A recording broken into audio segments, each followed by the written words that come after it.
I'm sure you noticed something different about me today. That's right, I finally changed my hairstyle. Now, in honor of this new do, let's look back at Mr. Meaty. Apparently, it's classified as a teen sitcom that aired on Nickelodeon in 2006, but honestly, when I first saw it, it felt more like just plain horror to me, but maybe I was just too young to comprehend it at the time. Guess it's about time to revisit it and find out. Mr. Meaty centers on two young fast food employees who often encounter supernatural or strange occurrences as they try to navigate teen life. The show's creator, Jamie Shannon and Jason Hopley, play the main characters, Josh Redgrove, the self-obsessed ladies' man, and Parker Dingleman, the dorky nerd with a big heart. According to a couple of online sources, the show started off as shorts that Nickelodeon would premiere between shows, until eventually an official pilot was shown in late 2005. Interestingly enough, the pilot was considered lost media, but according to the Mr. Meaty wiki, it was found by YT Ghost Garrett in 2023. The show was given a run of 2 seasons consisting of 20 episodes that originally aired over the course of 3 years from September 2006 to May 2009. The difference between this show and some of the ones I've looked at before is that this show was directly aimed at a teen audience and it was made using puppets. Now let's take a look at the cast that helped bring those puppets to life. Co-creators Jason Hopley and Jamie Shannon have worked on many projects together, including Goosebumps, Nanaland, Big and Small, and some other notable projects include Hopley working as a puppeteer on The Thing from 2011, and Shannon played the Homelander puppeteer in an episode of The Boys. And despite the cast of Mr. Meaty consisting of only 5 people, the creators didn't skip on fleshing out the world. They made sure to add characters including the mall goers, mostly teens and kids, and we get to see various food court employees. Of course, we get to see the boys' manager, Mr. Wink, and the cruel, decrepit owner of the Mr. Meaty franchise, Edward R. Carney, who I always thought was a zombie growing up, but turns out he was woken up from cryosleep by the boys. And now I know he's the real-world version of a zombie, a CEO.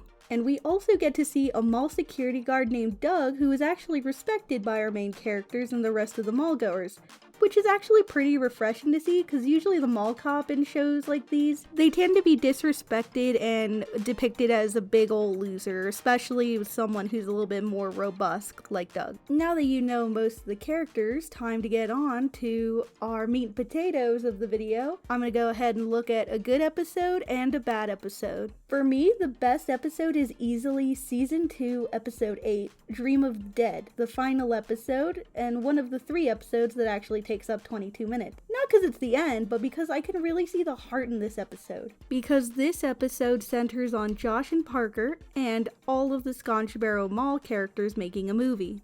We start with Josh dealing with the average fast food employee experience. Make it 3 filet-o-seals, okay? Wait. Are those made with fresh seal or frozen seal? 'Cause I don't really eat frozen food. Everything we have here is frozen. If you want fresh at this mall, you'll probably have to eat grass. Okay, I'll have some of that then. When his best friend Parker reveals a film director is holding a horror movie contest where the prize is an exclusive Hollywood deal to make a full-length film. The boys aspiring to make their dream a reality leave to promptly work on their entry. As the duo work on their film, they learn they only have 2 days to make their movie. After dealing with the average creative experience, they decide to make the movie as they go along, leading to them filming various characters around the mall, and getting a goth girl to awaken a deceased horror actor from the grave. Of course, being a zombie, the actor craves brains, but the boys manage to get him to work first. In the show, some of the movie scenes go wrong, and in an attempt to quell the zombie's brain craving, the staff try to make a fake brain for him to eat. The zombie actor sees past this ruse and ends up going after Josh and Parker. After the boys break down in despair over their movie and their dreams, the zombie actor gives the boys very sound advice about perseverance. Look, do you want to know the secret to becoming a really good artist? Is it more ninjas? Oh, no. Perseverance. You see, things don't always turn out the way we hope, but we always learn something from the doing, and that's the secret to becoming truly good at anything. Never give up. I never gave up my quest for brains, did I? And he agrees to help them finish their movie. Josh and Parker submit their film to the director, who explains the film was awful. but better than his own first movies, and he encourages the boys to go make more movies. Once Parker and Josh leave the office, the zombie goes in to eat the director's brain. It's weird, it's funny, but it's also kinda wholesome. Honestly, a perfect ending to this strange show. But now, let's get to a slightly worse episode. Believe it or not, I did not consider the tapeworm episode for this segment.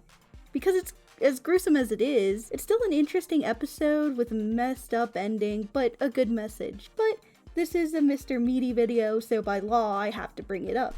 Like, did you know the infamous tapeworm is pretty much only half of the episode? The first half is taken up mostly by Parker eating other people's food and being labeled a moocher. But it's pretty entertaining, if not for the mark it'll leave on your psyche if you watch it too young, like I did. But in all honesty, I think the episode that was hard for me to sit through was episode 2, segment 1, Schnozzala.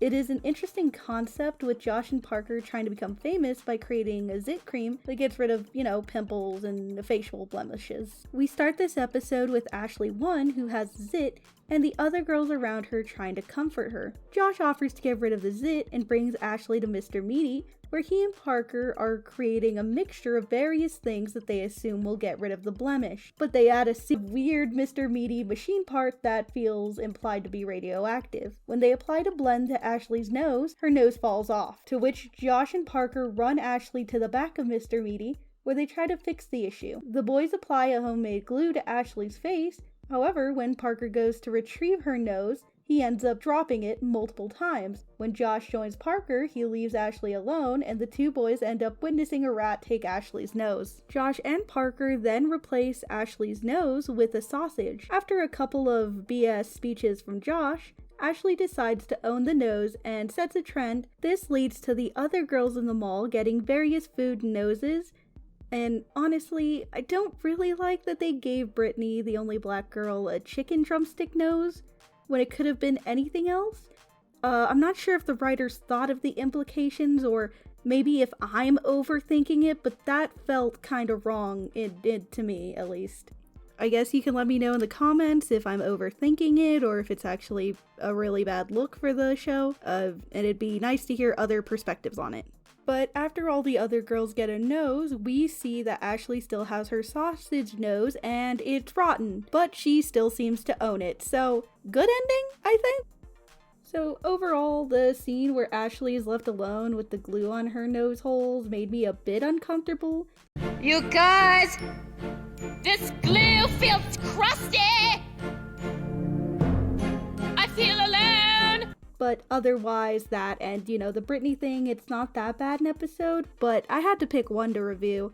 This series is actually pretty creative and weird, in a good way. Now, finally, overall, would I recommend this series? I think overall it's an interesting series with a good, strange sense of humor, and I appreciate all the work that went into the puppetry that brought the series to life. It was made in the early 2000s, and some things don't age well, but if you want to watch a show that feels like a time capsule for the early 2000s, warts and all, then I could say yes, I recommend this series. It's really weird, but in a fun way where the plots escalate to absurd proportions, like a puppet version of regular show, mostly in season 1. Season 2 of Mr. Meaty generally feels more grounded, but oddly wholesome in a way I did not expect for the show. I managed to find this series on the Internet Archive because Paramount Plus also doesn't carry this series, but anyways, thanks for watching. And thank you to my friend Cheshire Chest for making the little puppet PNG of me. Their Twitch will be linked in the description.